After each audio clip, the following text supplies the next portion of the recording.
সুপ্রিয় দর্শক, স্বাগত আনোয়ার ইস্পাত। এই সময় আমি ফখরুল আলম কাঞ্চন আপনাদের সঙ্গে আছি।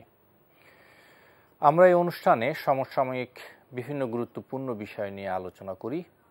আজ আলোচনা করব যানজট পরিস্থিতি এবং বিবিআনায় রক্ষণাবেক্ষণের কারণে রাজধানী এবং তার আশেপাশে গ্যাস সংকট নিয়ে।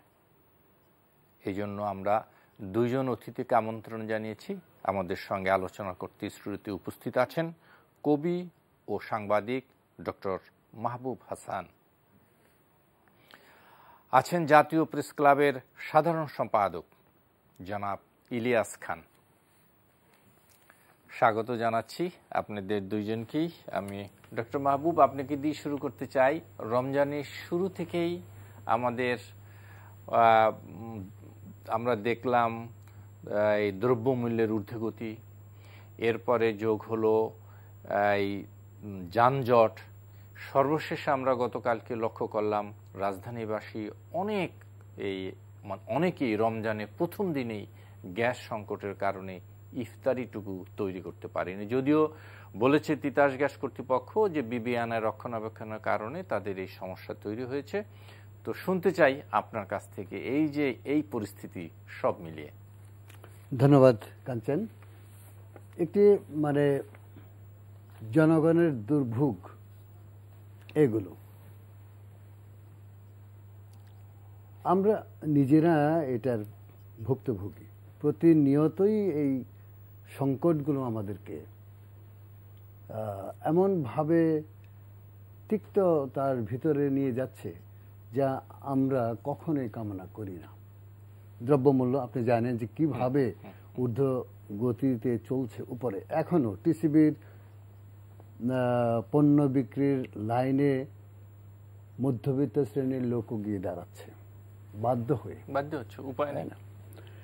সেই ক্ষেত্রে সেই সময় যদি এইরকম একটি ঘটনা ঘটে, যেদিন প্রথম রোজার দিনই যদি গ্যাস না থাকে, তাহলে কিরকম হয় ইমেজটা, সরকারের ইমেজটা কিরকম হয়, বা তিতাস গ্যাসের ইমেজটা কিরকম হয়, এইটা আমাদের ভাবতে হবে। এই বিবিআনার যেখানে রক্ষণাবেক্ষণের কাজটা, সেটা 1 মাস আগে বা 10 দিন আগে করলেন না কেন? এই রমজানের প্রথম দিনে এটা করতে হবে কেন? না, যেটি বলেছে যে গ্যাস ক্ষেত্রের একটি কূপ থেকে বালু উঠে আসছে, কিন্তু এখন ঠিক কোন কূপ থেকে বালুগুলা উঠছে সেটি তারা আইডেন্টিফাই করতে পারছে না। এই জন্য সমস্ত কূপগুলোর উপরেই এই কাজটি করতে হয়েছে। সব কূপ বন্ধ করে দিয়ে এই কাজটি করতে হয়েছে। যে 1 by 1 করলেও তো এটা হতে পারতো। তাছাড়া ধরেন এটা এই মেকানিজম বা এই প্রযুক্তিক সহযোগিতা কেন নেই যে কোন কূপ থেকে বালি আসছে? এটা একটা বড় প্রশ্ন। আর দ্বিতীয় প্রশ্ন হলো যে বিনা নোটিশে যদি এটা করা হয় না, এক ধরনের নোটিশ কিন্তু তিতাস কর্তৃপক্ষ দিয়েছিল যে গ্যাস সরবরাহে কিছুটা বিঘ্ন হতে পারে সাময়িক অল্প সময়ের জন্য, কিন্তু সেই সাময়িক এবং অল্প সময়টা আসলে আর থাকেনি। এটা অনেক লং টাইম গিয়েছে। হ্যাঁ, সেই কথাটাই বলছি যে সাময়িক অল্প সময় দুটোই হয়নি। দীর্ঘ সময় আমাদের তিক্ততার ভিতরে ফেলেছে। রমজানের কোনো কিছুই আমরা তৈরি করতে পারিনি, জনগণ তৈরি করতে পারেনি। যদি জানা যেত যে না আমরা আজকে অথবা কালকে বা পরশু এই 3 দিন আমরা পাবো না, তাহলে আমরা অল্টারনেটিভ ব্যবস্থা আমরা করতে পারতাম। এটা একটা বড় বিষয়। ভবিষ্যতের জন্য আমাদের পরামর্শ হচ্ছে, যদি এইরকম কোনো কিছু হয় তাহলে জনগণকে আগে জানান, যারা ভোক্তা শ্রেণী, যারা পয়সা দিয়ে গ্যাস কেনে। এবং আপনারা গ্যাসের দাম বাড়িয়েছেন এই সম্প্রতি, এবং বলা হচ্ছে যারা, আমি অনেকের সঙ্গেই নামাজ পড়তে গিয়ে জানলাম, তারা বলছে যে আসলে এলপি গ্যাসওয়ালা কোম্পানিদেরকে বিক্রি বাড়ানোর জন্য গ্যাসের এইটা করছে। আপনার সমালোচনাটাকে বুঝতে হবে, মানুষের তিক্ততাকে বুঝতে হবে, যে তারা এতটাই বিরক্ত হয়েছে যে তারা এই কথা বলছে যে অন্য কোম্পানির বিক্রি করার জন্য গ্যাস কোম্পানি তিতাস গ্যাস বা এটা করেছে। এটা কেন বলছি, আমার মনে আমি একটু ইলিয়াস খানের কাছ থেকে একটু শুনি, তারপর আপনি আপনার কাছে। জনাব ইলিয়াস খান, আমরা তো দেখলাম নগর জীবনের যেই সমস্যাগুলো আছে সেই সমস্যাগুলো যেন রমজানে আরো প্রকট হয়। যানজট বলে, আমি যদি এক বাক্যে বলি তাহলে বলতে হবে যে সবকিছু ভেঙে পড়ছে। আপনার এখন যানজট, এই নগরীতে চলাচলের কোনো উপায় নেই। তারপর দেখুন খাদ্য পণ্যের দাম বেড়েছে, যেমন একটু আগে ভাই বলছিলেন গ্যাসের দাম বৃদ্ধি, যে আমরা যে বাসা বাড়িতে যে গ্যাস কি বলে এটাকে, ওই যে কোম্পানিগুলো গ্যাস চুলা এলপি গ্যাস 3 মাসে 300 টাকা দাম বেড়েছে, প্রায় 300 টাকা, 266 টাকা বোধ হয়। এটা ভাবা যায়? তারপর ধরুন শুনলাম যে গ্যাসের কারণে গতকাল মানুষের, আমাদের সব খুব সেন্সিটিভ বিষয়, আমাদের ধর্মীয় বিষয়, পবিত্র রমজান শুরু হয়েছে, মানুষ অন্তত এই দিন একটু নির্বিঘ্নে চলতে চায়, যেন কোনো যেন ঝামেলায় না পড়ে। অনেকে আজকে দেখলাম পেপারে যে অনেকে ইফতারি বানাতে পারেনি, অনেকে আছে বাইরের ইফতারি খান না, তারা বাইরে যারা ইফতারি বানাবে তারাও তো বানাতে পারছে না, তারাও বানাতে পারছে না। তারা হয়তো যে কিছু এলপি গ্যাস দিয়ে তারা করেছে, করলে কতক্ষণ সবকিছু, আমি যে কথাটি শুরুতেই বললাম, সবকিছু ভেঙে পড়ছে। আরেকটি কথা আমি ক্যাচ করেছি, তিনি বলেছেন যে মানুষের ক্ষুব্ধতা বাড়ছে। মানুষের ক্ষুব্ধতা বাড়ায় তো এই যারা এখন ক্ষমতায় আছেন তাদের কিছু আসে যায় না, যদিও হয়তো বলবেন যে এটা এখন প্রাসঙ্গিক না, কারণ এরা মানুষের ম্যান্ডেট নিয়ে তো এই জায়গায় বসে নেই। যদি আমি এই আলোচনা করতে চাই, তারা তো কোনো ভোটে ক্ষমতায় আসতে চায় না, সেটি ভিন্ন আলোচনা, কিন্তু সবগুলো রিলেটেড মনে রাখতে হবে, সব রিলেটেড। চিন্তা করুন যে তেলের দাম, সব পণ্যের দাম বেড়েছে, এবং রোজার আগে কিন্তু আরেক পর্যায়ে বেশি। আমরা খুব হম্বিতমি শুনেছি এবং খুব বড় বড় কথা শুনেছি, এবং আরেকটি কথা আপনি দেখুন, আমরা শুনি যে $2600 বাংলাদেশের মানুষের আয়। এটা কোন হিসাবে? আমি আগে বলি, যেমন সরকারি হিসাবে বাংলাদেশের লোক হচ্ছে 16.5 কোটি, আর যারা আমাদের দাতা আছে, দাতা গোষ্ঠী যারা, তারা বলছে 18 কোটি। তো কোন হিসাবে বাড়ছে? আমি মগবাজার থাকি, মগবাজার গলিটা দিয়ে যখন বের হতাম, আগে রাস্তাটা মোটামুটি ফাঁকা থাকতো, কিন্তু গত কমাস ধরে একসময় যেমন যাত্রাবাড়ি জ্যাম ছিল, সে এই প্রসঙ্গটা আনছে এই কারণে, এই যে উন্নয়নের জোয়ার বইছে দেশে, নানা কিছু হচ্ছে আমরা বলছি, কিন্তু প্রতিদিন অসংখ্য মানুষ ঢাকায় নতুন করে যোগ হচ্ছে, অনেকে রিক্সা চালাতে আসছে, ছোটখাটো কাজ করতে হচ্ছে। গ্রামে কোনো কাজ নেই, কিন্তু গ্রামে মানুষ টিকতে পারছে না। এই বাস্তবতায় কিন্তু আমরা বাস করছি, কিন্তু এগুলো খুব স্বীকার করতে চায় না। আমরা উন্নয়নের মূলা ঝুলিয়ে রেখেছি। আজকে দেখুন উন্নয়নের মূলা শ্রীলঙ্কায় ঝুলিয়েছিল, কি অবস্থা। আমি খুব আমরা প্রার্থনা করি যেন এরকম যেন না হয়, কিন্তু আমাদের কিন্তু এরকম কিছু প্রজেক্ট আসে, 10টি মেগা প্রজেক্ট চলছে, প্রত্যেকটি প্রজেক্টে সময় অনেক বেশি লাগছে, ব্যয় অনেক বেশি বেড়েছে। ইতিমধ্যে আমাদের মধ্যে যোগ দিয়েছেন ঢাকা সাংবাদিক ইউনিয়নের সাবেক সভাপতি জনাব কুদ্দুস আফরাদ। স্বাগত কুদ্দুস আফরাদ আপনাকে। আমরা আলোচনা করছিলাম জনাব ইলিয়াস খান, আপনি বলছিলেন রাজধানীর যানজট এবং এই মানুষের এক ধরনের কি বলে এটাকে আরতি নিয়ে। জি না, সেটা তো আমরা দেখতে পাচ্ছি। যেমন এখন আমাদের চাক্ষুষ উদাহরণ আছেন, আমাদের যে সম্মানিত আলোচক, আমার সহ আলোচক যিনি, তার এই অনুষ্ঠানের শুরুতেই যোগ দেওয়ার কথা ছিল, কিন্তু তিনি কিন্তু যানজটের কারণে পাননি, এবং তিনি গাড়ি ছেড়ে মোটরসাইকেলে আসার চেষ্টা করেছেন। এটা তো সত্য কথা যে যানজট চলছে। আসলে আমরা কি বলবো, যে এমন একটি অবস্থা হয়ে গেছে, এ থেকে যে পরিত্রাণের উপায় কি আমরা যেন কেউ বলতে পারছি না। আমরা বারবার বলছি মানুষ যাতে গ্রামে থাকে, আমরা সেই চেষ্টা করবো, সেই ধরনের প্রকল্প নিব, সেই ধরনের উন্নয়ন কর্মকাণ্ড চালাবো, কিন্তু গ্রামে তো কেউ থাকতে চায় না। এই যে বিসিএস অফিসার ডাক্তার আমরা দেখলাম পোস্টিং দিয়েছে, আমাদের বলা হচ্ছে যে ডাক্তারদের গ্রামে উপজেলা থাকতে বলা হচ্ছে, মানে ম্যান্ডেটরি করে দিয়েছে, তারপরও থাকে না। আমি বলি সেই দুর্ভাগ্যজনক। ধরুন আমার নিউরোলজি প্রবলেম আছে, আমি নিজেই নিউরোলজি রোগী, একজন কর্মকর্তা, একজন মানুষ যারা গ্রামে থাকা উচিত যাদের, তারা যদি কোনো নিউরোলজিক্যাল প্রবলেমে পড়েন, তাদের জন্য কি ভালো একটি হাসপাতাল আছে? যেমন এই যে উপজেলা সদরে যে হাসপাতালগুলো আছে, সেখানে কিন্তু একটা চক্র গড়ে সবসময়, যেমন প্যারাসিটামল ছাড়া কেউ কোনো ওষুধ পাবে না, বাট অনেক ওষুধ কিন্তু দেওয়া হয়। তারপরে ধরুন সেখানে যে এক্সরে মেশিন থাকে, সেই মেশিনটি নষ্ট থাকে, তারা বাইরে গিয়ে এক্সরে করাতে হয়, অন্য নানা চিকিৎসা, সব মিলিয়ে এমন একটা সিস্টেম দাঁড়িয়ে গেছে। আগে নিশ্চয়ই আমরা সবাই জানি যে জেলা শহরে বা উপজেলা শহরে কিন্তু একটা ভালো স্কুল থাকতো, এখনো আছে না এখন ডিস্ট্রিক্ট জেলা স্কুলে গুলো এখনো ভালো আছে, কিন্তু আগের অবস্থায় নেই। এখন কিন্তু অনেকের ফ্যামিলি ঢাকায় রাখে, আমি যতদূর জানি আমাদের বন্ধু বান্ধব যারা চাকরি করেন তাদের ফ্যামিলি কিন্তু ঢাকায় রাখছে। আগে ধরুন তাদের সন্তানরা আমরা জেলা স্কুলে পড়েছি, জি হ্যাঁ সেটাই বললাম যে সেই অবস্থায় কিন্তু এখন নেই। যেমন উপজেলা সদরে একটা খুব ভালো স্কুল থাকতো এবং স্কুলের খুব নাম ডাক থাকতো, এখন থাকে না। এখন রাজনৈতিক কারণে স্কুলের ম্যানেজিং কমিটির সভাপতি বানিয়ে দেয় একজন 5 লোককে, তিনি একটি দলের যে দল তখন ক্ষমতায় থাকে সেই দলের নেতা থাকেন বা এরকম কিছু থাকেন। সব মিলিয়ে এমন একটা সংস্কৃতি আমাদের গড়ে উঠেছে যে আসলে আমার খুব ভয় লাগছে যে এই রাষ্ট্র কিভাবে রান করবে। জি, আসবো আপনার কাছে। জনাব কুদ্দুস আফরাদ, আমরা আলোচনা করছিলাম যেটি বলছিলেন ইলিয়াস খান, যে এক ধরনের অচল অবস্থা তৈরি হয়েছে। যানজট শুধু না, আরও আছে যানজট, তো এখন বর্ষাকালে আবার দেখব জলজট। তো সবকিছু মিলে আপনার মূল্যায়নটা শুনতে চাই। ধন্যবাদ আপনাকে।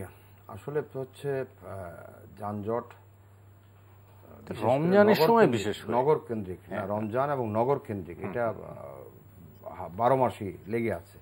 আমরা করোনার সময় অথবা ঈদ বা কোনো বিশেষ উৎসব পর্বণে ঢাকা যখন ফাঁকা হয়ে যায়, 3-4 দিনের ছুটি হয়, তখন আমরা হয়তো যানজটটা দেখি না। আর নাহলে ঢাকা এবং চিটাগাং বড় শহরগুলো যেগুলো আছে সেগুলোতে বিশেষ গুরুত্বপূর্ণ এলাকায়, ঢাকা তো পুরোটাই গুরুত্বপূর্ণ এলাকা, পুরো এরিয়ায় যানজট থাকে। এবং এখানে গাড়ির সংখ্যা কত চলবে, কত আসবে, রাস্তার ক্যাপাসিটি কি, এগুলো কিন্তু কোনো প্ল্যান নেই। যেটা ইলিয়াস প্ল্যান নাই, আর কেউ নামছেও তো, প্রতিদিনই নামছে গাড়ি। যেটা ইলিয়াস খান বলছেন আসলে সত্য। একটা হচ্ছে যে আমার কালচারালি, অর্থাৎ আমরা এই যে অভ্যস্ততা, অর্থাৎ আইনের প্রতি অবজ্ঞা করা, আইনকে, এটা যে আইন প্রয়োগ করবেন তারও একটা অবজ্ঞা আছে, যিনি আইন মানবেন তারও অবজ্ঞা আছে। কালচারটা, অর্থাৎ মূলত হচ্ছে যে এই যে কালচারটা, আইনকে অবজ্ঞা করার কালচার। আমার বললাম না যে যিনি প্রশাসন চালাচ্ছেন তিনিও আইন মানছেন না, যিনি বিচার করছেন। আমরা কিন্তু এই জন্য বলতেছি, খুব দুঃখের সঙ্গে বলতেছি, আমাদের যখন ওই স্টুডেন্ট মুভমেন্টটা হলো একটা মৃত্যুকে কেন্দ্র করে, বিচারপতিদের গাড়ি পর্যন্ত আটক করছে, রং রোডে তারা আসছিল। আমাদের এই নজিরও আছে এই দেশে, মন্ত্রীদের গাড়ির ড্রাইভারের লাইসেন্স তাই চাবি নিয়ে গেছে, এই নজিরও আছে। এখন সেই জন্য বলছি এগুলো খারাপ, অর্থাৎ এই কালচারাল এই যে অবনতিটা, এইটা কোনো কারণে না। আমাদের সরকার অনেক কাজে, অনেক সূচকে তারা অগ্রগতি করেছে, উন্নয়ন করছে, উন্নতি করেছে, কিন্তু এই সূচকটা কি বলবো, এখন ঢাকা সিটি কর্পোরেশনের উত্তরের মেয়র বারবার বলছে, দক্ষিণের মেয়র শুনলাম সম্প্রতি বলছেন, দুই মেয়রই বলছেন, এবং আগের এখানে সাদেক হোসেন খোকা সাহেব ছিলেন, হানিফ সাহেব ছিলেন, তারাও বলতে চাচ্ছিলেন ট্রাফিক ম্যানেজমেন্টটা যাতে সিটি কর্পোরেশনের হাতে দেয়। উত্তরের মেয়র তো সুনির্দিষ্টভাবে বলছেন যে শুধু ম্যানেজমেন্ট দিলে কি হবে, রাস্তার কি অবস্থা, যে পরিমাণ রাস্তা আছে মানে সে অবস্থা কি আছে আমাদের আধুনিক নগরীতে 25% রাস্তা থাকার কথা, আমাদের সেটা কি আছে, 7% রাস্তা আছে এবং 7% অধিকাংশ জায়গায় দখল আছে, দোকানপাট আছে, রাস্তার উপরে দোকানপাট আছে ইত্যাদি। না, তারপরেও উত্তরের মেয়র যেটা বলছেন যে একটা জোনের ব্যবস্থাপনাটা পুলিশ, ট্রাফিক পুলিশের অর্থাৎ ওয়ার্ডারটা তারা, একটা হচ্ছে তারা ম্যানেজমেন্টের ব্যবস্থা, তারা নতুন পরিকল্পনা করবেন, হয়তো ওয়ান ওয়ে রোড করে দিবেন বা যেইভাবে হোক, ব্যবস্থাপনার একটা বড় ঘাটতি এবং খামতি কিন্তু আছে মান্দাতার আমলা। অর্থাৎ এই ঢাকা শহরে 20 বছর আগে যেইভাবে যে রোড ব্যবস্থাপনা চলছে এখনো তাই চলছে। মাঝে মধ্যে আপনি দেখেন 2-1টা রাস্তা ওয়ান ওয়ে করা, কিন্তু সেটাও মানা হয় না। আবার ওয়ান ওয়ের জন্য পরিকল্পনা হচ্ছে যে কোন কোন রাস্তা ওয়ান ওয়ে করাবে, তার পাশের রাস্তাটা আবার যাতে বিপরীত ওয়েতে থাকে। আমাদের ঢাকা সিটি সেভাবে গড়ে ওঠে নাই। অন্যান্য শহরে, দেশের বাইরে আমরা যেরকম দেখি ওয়ান ওয়ে থাকার সুবিধাও আছে, আমাদের এখানে রাস্তা পাট গড়ার ওই প্ল্যানের ভিতরে রাখে নাই। এখন যদি বলেন নতুন সিটি উত্তরা পূর্বাচল, ওইখানে কি করছে, ওইখানেও করে নাই। দুর্ভাগ্যজনক, আমাদের প্রকৌশলীরা কথা যখন বলেন, যেই প্রকৌশলী যেই দায়িত্বে থাকেন, এই রাজুক যখন তাদের নিয়ে প্ল্যান করেন, ওই প্রকৌশলীগুলো ওইটাকে সবচেয়ে সর্বোচ্চ প্ল্যান বলেন। ওই প্ল্যানের সাথে যারা নাই তারা সব সময় সমালোচনা করেন। ধরেন একটা ওভারব্রিজ করবে বা ফ্লাইওভার করবে বা ফুট ওভার করবে, করার পক্ষে কারা করে এটা, এই প্ল্যানটা কি করে, নিশ্চয়ই প্রকৌশলীরা। আরেক প্রকৌশলী বলে এটা এইখান দিয়ে না করলে ওইখানে হইলে এটাই হইতো, আমরা দেখি। তো বিষয়টা হচ্ছে যে সমন্বয়ের একটা প্রচন্ড অভাব। 2 হচ্ছে এই যে রমজান আসলে, রমজানে এবার স্কুলটা বিশেষ করে শিক্ষা প্রতিষ্ঠান খোলা না, যেহেতু করোনার কাছে বন্ধ ছিল। এখন সরকারের শিক্ষা বিভাগের কথা হচ্ছে লম্বা গ্যাপের কারণে তারা অনেকটা পিছিয়ে আছে। যতটা পারা যায় যতটুকু সম্ভব কভার করার চেষ্টা করা হচ্ছে। কিন্তু এটাও সত্য, এই যে কভার করার চেষ্টা করা হচ্ছে, আপনি দেখেন অফিস 9:30 থেকে 3:30 বা 3টা যেটি ধরেন, আবার স্কুলের যে 2 ছুটিটা ওই সময়, এবং বাজারের কেনাকাটা সব মিলিয়ে একটা হুলস্থুল অবস্থা। না, কিন্তু চেষ্টা তো করেছে, অফিস টাইম করেছে সকাল 9:30 থেকে, ব্যাংকের সময় করছে 4টা পর্যন্ত, 2:30 পর্যন্ত লেনদেন, কিন্তু 4টা পর্যন্ত। যাই হোক, একটু শুনে আসি, আমি আর শেষ করে দিই, শেষ মিনিটটা হচ্ছে এটা।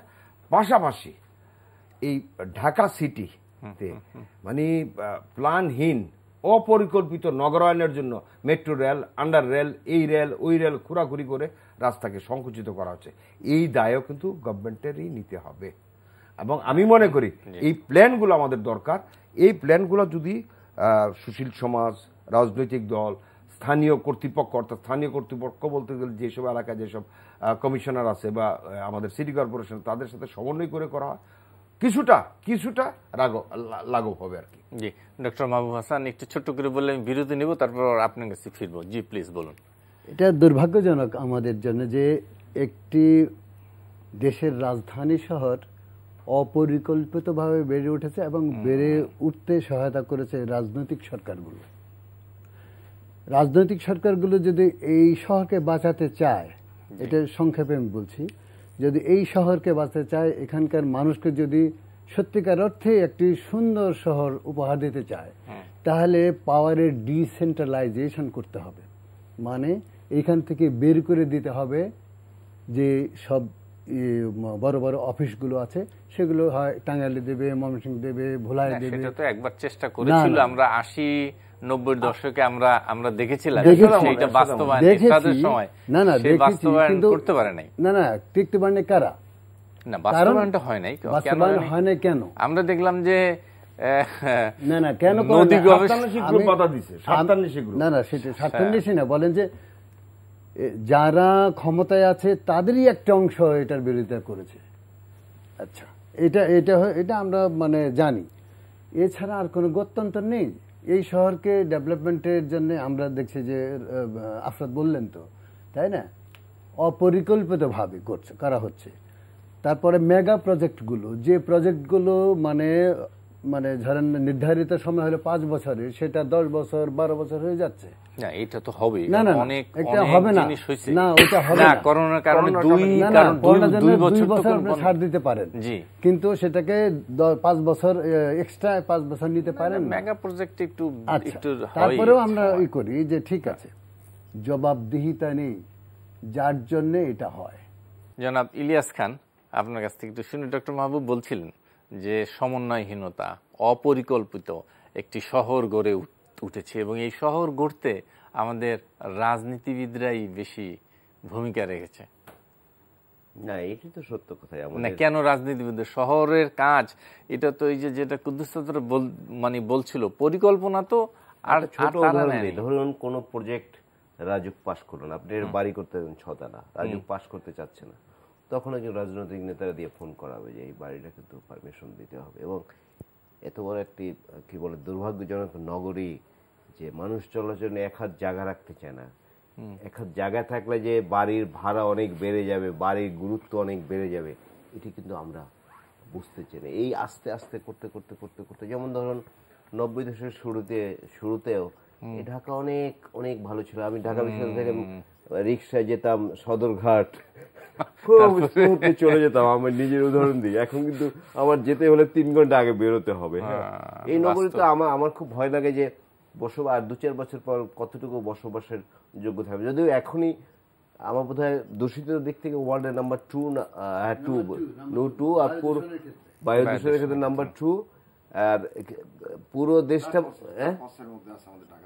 না 2 ঢাকা 2, হ্যাঁ বায়ু দূষণ 2। এটি ভাবা যে আপনি জাস্ট একটু ভিজুয়ালাইজ করেন, জাস্ট কারণ বাজে আসেন তো এই নগরীটার দৃশ্য দেখেন, রাস্তার দৃশ্য দেখেন, ফুটপাতে মানুষ চলাচল করছে দৃশ্য দেখেন, সবগুলো জাস্ট আপনি চিন্তা করুন।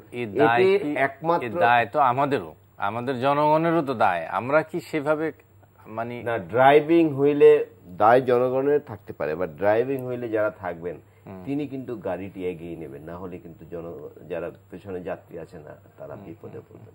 সরকারকে সেরকম ব্যবস্থা নিতে হবে। যেমন আমরা সবাই জানি যে পৃথিবীর যে আধুনিক বিশেষ করে রাজধানী শহর যেগুলো, যেমন লন্ডন বলুন, তারপরে ওয়াশিংটন ডিসি, আমরা দেখেছি ওয়াশিংটন ডিসিতে কিন্তু খুব বেশি মানুষ থাকে না, মানুষ মেরিল্যান্ডে থাকে, মানুষ ভার্জিনিয়া থাকে, মানুষ এমনও আছে যে আমার এক বন্ধু তো লন্ডন থেকে 100 কিলোমিটার দূরে গিয়ে অফিস করে। হ্যাঁ, এরকম কিন্তু বিদেশের সুযোগ আছে, কিন্তু আমাদের এখানে ধরুন এই যে অ্যাডজাসেন্ট এরিয়াগুলো রয়েছে, ধরুন এত মানুষ যদি নগরীতে না থাকতো, এই মুন্সিগঞ্জ আছে, এই নরসিংদী আছে, এই টাঙ্গাইল আছে, কুমিল্লা আছে, ময়মনসিংহ আছে, এদিকে যদি রাস্তাঘাট ডেভেলপ করে, আমরা শুনি 4 লেন হয়েছে, খুব বিরাট অর্জনের ব্যাপার, উন্নয়নের ব্যাপার, কিন্তু আপনার কিন্তু এই যমুনা ব্রিজ পর্যন্ত যেতে প্রায় শুনি যে 7 ঘন্টা 8 ঘন্টা 10 ঘন্টা, এখনো লাগবে না। যমুনা যে এক্সপ্রেস ওয়েটা হয়েছে মানে পদ্মা সেতুর, সেটা আর হবে না। যমুনা সেতুর এইদিকে নানা জি একটু মোহাম্মদ একটু শুনি। আমি একটু বলি, কারণ আমি কয়েকদিন আগে টাঙ্গাইল গিয়েছিলাম, তো এই যে বাইপাইল এবং আশুলিয়া টু বাইপাইল, এই রাস্তাটুক এত গুরুত্বপূর্ণ, কিন্তু শিল্প কারখানা শ্রমিক রাস্তায় নেমে যায়, রাস্তার পরিসরও অনেক বড়, কিন্তু ব্যবস্থাপনা খুবই খারাপ। কেউ আইন মানে না, কোনো চালক আইন মানে না, কোনো লোক আইন মানে না। ওইখানে ভটভটি চলছে, ওইখানে রিক্সা চলছে, ওইখানে করছে, সমস্ত আন্ত জেলার সমস্ত। এবং পৃথিবীর একমাত্র দেশ যে একই রাস্তায় 5 কিলোমিটার গতির গাড়িও চলে আর 100 কিলোমিটার গতির গাড়িও চলে, এটা অযান্ত্রিক গাড়িও চলে। এই রাস্তাটুকু যদি ডিভাইডার দিয়ে যদি আলাদা করে দেওয়া হয়, তাহলেও কিন্তু যানজট এত অসহনীয় দুর্ভোগপূর্ণ হয় না। মানে এইটুক জায়গায় পার হতে 1.5 ঘন্টা লাগে, 2 ঘন্টা লাগে। তারপর বাকিটুকু ওইখান থেকে টাঙ্গাইল পর্যন্ত লাগে হইলো সর্বসাকল্যে 1.25 ঘন্টা। তা আপনি বুঝেন যে ওই 4 লেন হয়েছে বলে। ঠিক। জি ইলিয়াস, আমি একটা লাইন শুধু যোগ করি, যে একটা ফিগার দিই আমি, পৃথিবী যত স্থল ভাগ আছে 1000 ভাগের 1 ভাগ আমাদের বাংলাদেশ। পৃথিবীর যত মানুষ আছে তার 1000 ভাগের 27 ভাগ মানুষ হচ্ছে এই বাংলাদেশে। মানে জনচাপে এই দেশ আসলে মূল কাজ আমার কেন জানি মনে হয় যে আমাদের কিন্তু জন্ম নিয়ন্ত্রণ ব্যবস্থাটা অনেক কি বলা যায় শিথিল হয়ে গেছে। এখন আগে যেরকম আমরা দেখলাম যে গ্রামে গ্রামে স্বাস্থ্যকর্মীরা ঘুরতেন, বাড়িতে বাড়িতে যেতেন, এখন কিন্তু এখন নেই, মানুষ বাড়া এক সময় কিছু একটা কমেছিল, এখন আবার যে হারে বাড়ছে আমি খুব মানে শঙ্কিত। এই দেশটা কিভাবে চলবে? এতটুকু একটি দেশ, বিশেষ করে রাজধানী শহর দেখুন, রাজধানী শহর এবং এর যে আশপাশে এলাকা মিনিমাম 3 কোটি লোক আছে, 3 কোটি লোক আছে, কিন্তু পৃথিবীর অনেক দেশেও এরকম লোক নাই। কিন্তু শহরে মানে আপনার ঢাকা শহরে যা লোক আছে, অনেক কান্ট্রিতে এরকম লোক নেই, অনেক দেশে সেটা লোক নেই। শুনি 5 লাখ লোক আছে মালদ্বীপে, গোটা মালদ্বীপে যার 11-1200 3.5 কোটি লোক। আমি যেটা বলতে চাইছিলাম, আমরা এতটা হতাশ হতে চাই না, কারণ আমার নিজের দেখা 1990 থেকে নিয়ে 96-97 পর্যন্ত কলকাতার যানজট একটা বিশাল বিস্ফোর হয়ে দেখা দিয়েছিল। কিন্তু কলকাতার যানজট কিন্তু তারা উদ্যোগী হয়েছিল, এক দড়ি দিয়েই যানজট মানে অর্ধেক দূর করে ফেলছে। এটাই তো বললাম, এখন এটা হচ্ছে মানুষের ইচ্ছা শক্তি এবং ইচ্ছা শক্তির প্রয়োগ। সরকার বলেন, সিটি কর্পোরেশন বলেন, বা আমাদের পুলিশ বলেন, রোড ট্রাফিক ম্যানেজমেন্টের সাথে যারা জড়িত আছে তারা বলেন, একটা হচ্ছে যে ঢাকা সিটির ভিতরে, ঢাকার বাইরে কিন্তু আর ওইখানে ট্রাফিক পুলিশ নেই, এখানে কিন্তু থানা পুলিশের আন্ডারে। একটা ছবি সম্প্রতি, একটা ছবি ফেসবুকে ভাইরাল হয়েছে, আপনারা দেখেছেন কিনা আমি জানি না, প্রায় হাফ না হইলেও অন্তত 1/4 কিলোমিটার রাস্তা সবাই এই মানে ট্রাফিক সিগন্যালে লাইন দিয়ে দাঁড়িয়ে রয়েছে, ডান দিকে সম্পূর্ণ ফাঁকা, সে কিন্তু ও ডান দিকে গিয়ে রাস্তাটা বন্ধ করে দেয়নি। এই মানসিকতা আমাদের, আমরা এখন আমি যদি পশ্চিমবঙ্গের কথা বলি, বিশেষ করে কলকাতা পুরনো একটা শহর, খুবই পুরনো, খুবই প্রাচীন শহর, সেই শহরের ট্রাফিক ম্যানেজমেন্ট যদি ইচ্ছা শক্তির উপরে মাত্র 2-3 বছরে ঘুরিয়ে, এখন কলকাতায় কিন্তু যানজট নেই। ইন্ডিয়ার অনেকগুলো রাজ্য আমি ঘুরেছি, সবচেয়ে স্ট্রিক্ট অর্থাৎ আইন ফলো করা হয় কলকাতা।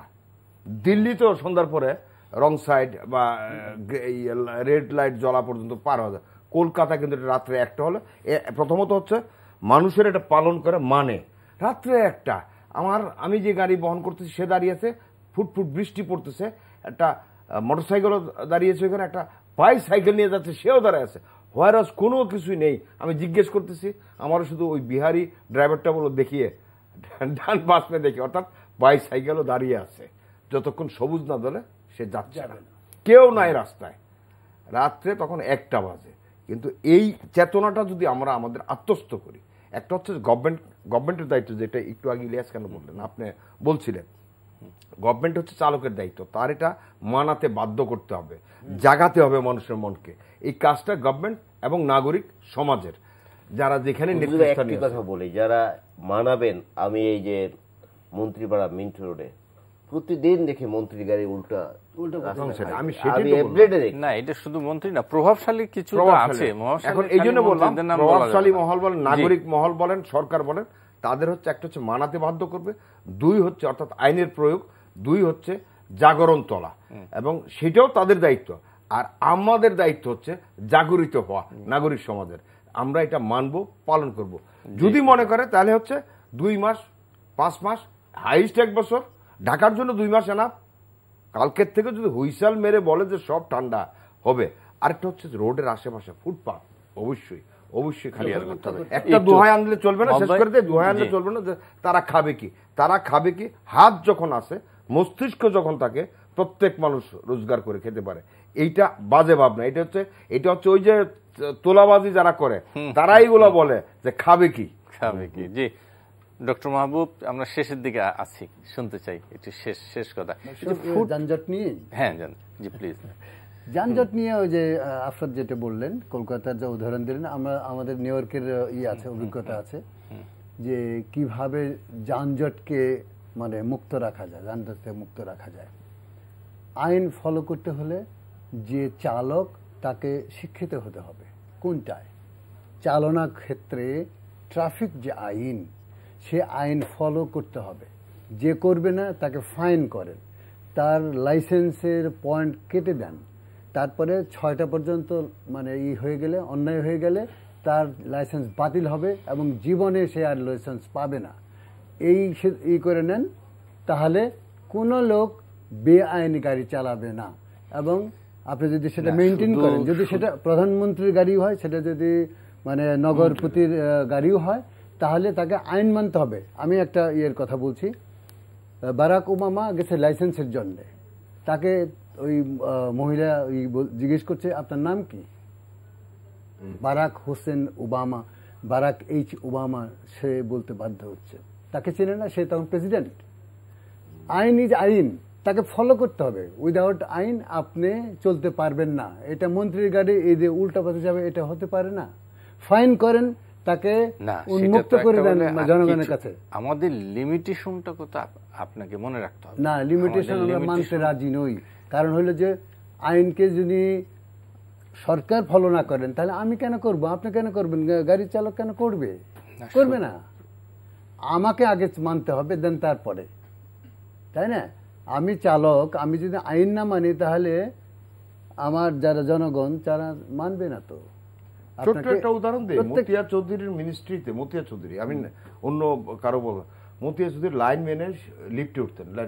তো যখন 2-4 দিন মানুষ দেখছে, তখন ভাবছে তার কাছে বেআইনি আবদার নিয়ে গেল, তো এই আচরণই করবে। এইসব কিছু সিমটম আছে, সিমটম নিজের থেকে যদি করে, আমার কাছে কিন্তু অন্যায় আবদার নিয়ে আসবে না। কিন্তু আমি বলছি যে এটি আপনি আইন মানার কথা বলছেন বা অন্য কিছু নিয়ম কানুন মানার কথা বলছেন, সেটা মেনেও কিন্তু যে পরিকল্পনা, অতীত অপরিকল্পিত নগরী গড়ে তোলার কারণে কিন্তু আজকে একেবারেই অচল অবস্থা তৈরি হয়েছে। আমার মনে হয় একদম শেষ 30 সেকেন্ড একটু ইলিয়াস খান আপনার কাছ থেকে শুনে আমার অনুষ্ঠান শেষ করতে। আইন মানার বিষয় তো আছে, যদি আইন মেনে চলে। যেমন ধরুন, একটু আগে কুদ্দুস ভাই বললাম ওয়ান ওয়ে রাস্তা। আমি লন্ডনের রাস্তা দেখেছি, ঢাকার রাস্তার অর্ধেক, অধিকাংশ রাস্তায় তো কোথাও জাম কিন্তু খুব কম। বিশেষ করে ডাউনটাউন শহরে জাম দেখা যায় না, কারণ মানুষ কি বলে যে তারা নিয়ম মেনে চলে আস্তে আস্তে। ঢাকায় রমজান আরেকটি কারণ আছে, ঢাকার প্রচুর মানুষ বিশেষ করে রিক্সা চালান যারা, তারা কিন্তু বাড়তি আয়ের জন্য কিন্তু অনেক লোক চলে আসে। বরিশাল থেকে অনেক লোক সব জায়গায় আসে, ঢাকা এবং তার আশেপাশে অঞ্চল থেকে প্রচুর লোকজন আসে। এটাও তো ঠিক, ঢাকার উপর যে চাপ আচ্ছা কুতুব একদম 30 সেকেন্ড, আমি একদম শেষ কুতুব যেহেতু আসছে। যানজট নিরসনে প্রথমত হচ্ছে সরকারের কঠোর যে ব্যবস্থাপনা সেগুলা কঠোরভাবে পালন করাতে হবে, পালন নিজে করতে হবে। আরেকটা হচ্ছে যে নাগরিকদের কর্তব্য হচ্ছে আইনের প্রতি আইনকে ফলো করা, আইনকে সম্মান করা এবং আইন বাস্তবায়নে সম্ভব হলে সরকারকে সহায়তা দেওয়া। আর তাছাড়া আমরা নিজে ভুগবো, অন্যদেরকে ভোগান্তির সৃষ্টি মানে ইয়াটা করব। এবং এই রমজান আমরা চাই যে আগামী রমজান থেকে আমরা এই নিয়ে আর কোনো আলোচনা করব না, সুযোগ নাই আমার মনে হয় না এই অবস্থা তৈরি হবে। আর শেষ করে দিচ্ছে হচ্ছে আমাদের হাতে সমানে ডক্টর মাহবুব হাসান, জনাব ইলিয়াস খান এবং কুদ্দুস সাফরাত, আপনাদের তিনজনকেই অনেক অনেক ধন্যবাদ কষ্ট করে এই অনুষ্ঠানে যোগ দেওয়ার জন্য। ধন্যবাদ আপনাকে। দর্শক আপনাদেরকেও ধন্যবাদ যারা রাত জেগে অনুষ্ঠান দেখলেন। আগামী অনুষ্ঠানে আবার দেখা হবে। শুভরাত্রি। দিনের আলোয়